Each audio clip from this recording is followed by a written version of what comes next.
In our workflow project, we created the interface using XAML code, and we did that in a .xaml page.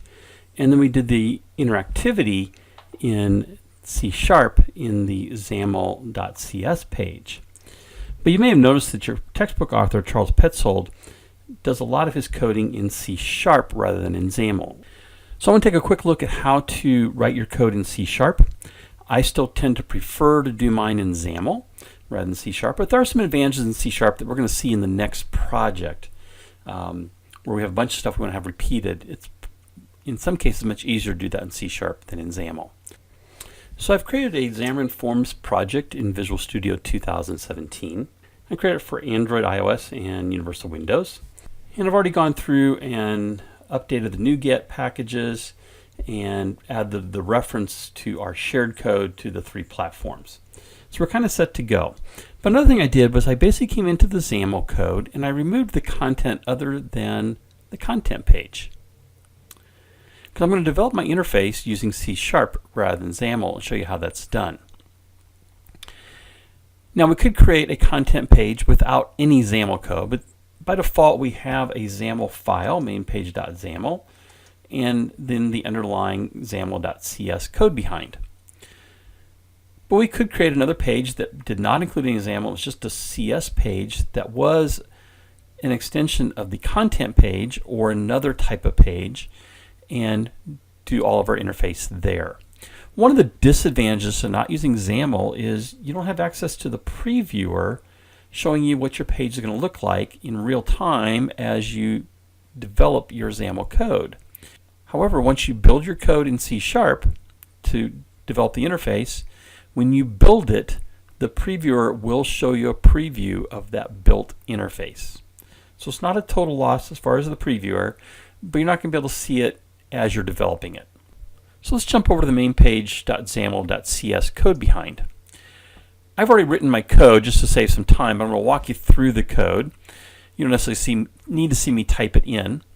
I'm going to come back to my label and button up here. I'm going to jump down to the main page where we have the initialized components by default. And I put a comment here to start building the page controls. So I created a stack layout object. I just simply called it main stack layout. We have a new stack layout. So we have a constructor which is going to build our stack layout object, the attributes. And I want to set the background color to color.powder blue.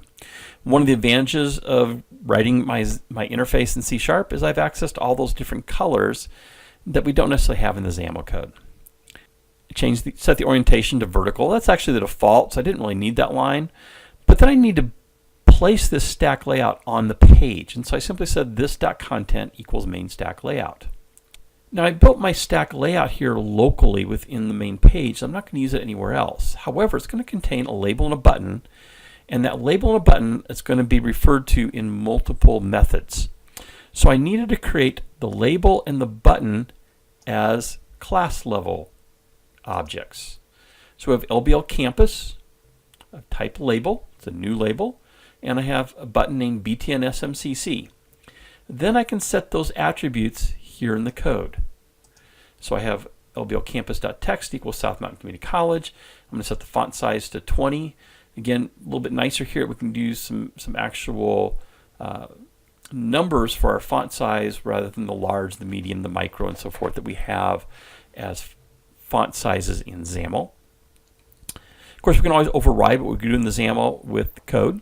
So we can use both XAML and C# in developing an interface. We'll do that in our next project as well. I set the font attributes to bold. One thing to notice here is that bold is part of an enumeration of font attributes. So to set the font attributes, it's going to equal font attributes dot, and I can then choose whether I want bold, italic, or none. Same with the text alignment. Setting the vertical text alignment, it's going to equal a text alignment dot. And here, when I type the dot, we would have choices of center, end, or start. So again, I want center. Set the vertical text alignment, the horizontal text alignment, and then set the vertical options. And once again, layout options equals layout options dot, and I have those different options that I have for the controls. I want center and expand, In this case, it's going to be the first child I add to our stack layout, and it's going to take the first half of the layout and center the label in that top half. Then we have our button. Set the text to SMCC. I set the padding to 15. It's going to be 15 all the way around. The horizontal options, set to center, set the background color to orange, the text color to white, set the font attributes to bold, and then I set the click event. Now, one thing to remember when you're setting the events in C#, because these events are tied into other files, we need to use the plus equals rather than just equals. We're adding a method to the clicked event. And so I got btn_smcc.clicked plus equals, and I create a method called smcc_clicked. By the way, no parentheses here. If I put parentheses, I'm going to get an error.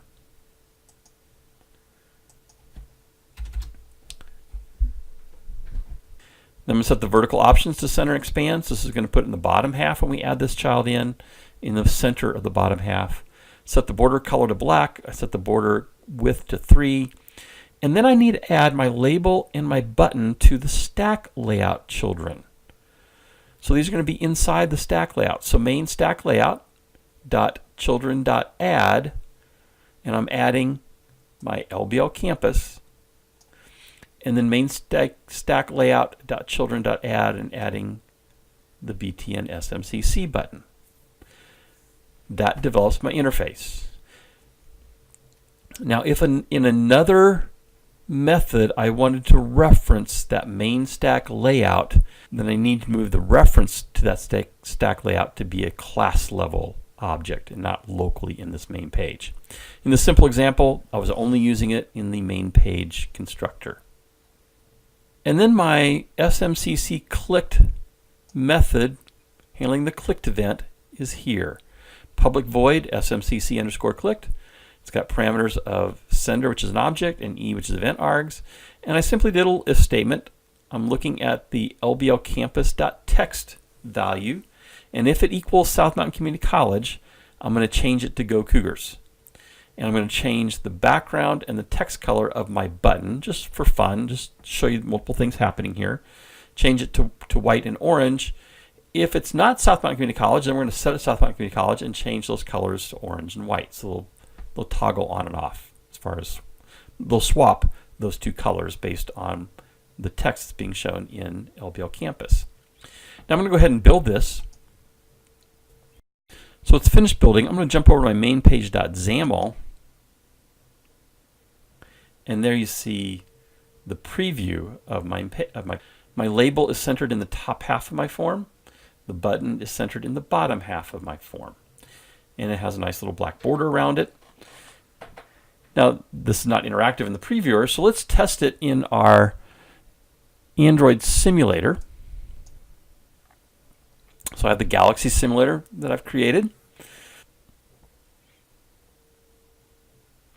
There's my project. I click SMCC button, and I get Go Cougars, and the colors change on my button, and it toggles back to South Mountain Community College. So it's just a toggle button.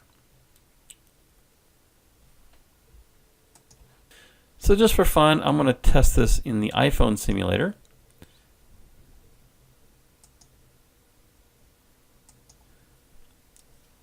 We'll make iOS our startup project.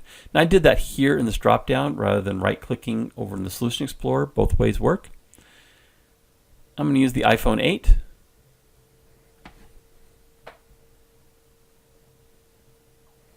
So there's the iOS simulator. It's loading the package. And there's our app. Click the button, Go Cougars, goes back to South Mountain Community College. So it's working both in Android and iOS. I'm going to stop running it. Let's test it on the Windows side.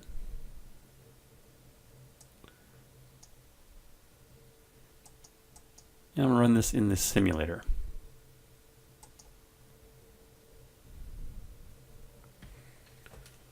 Starting up the simulator.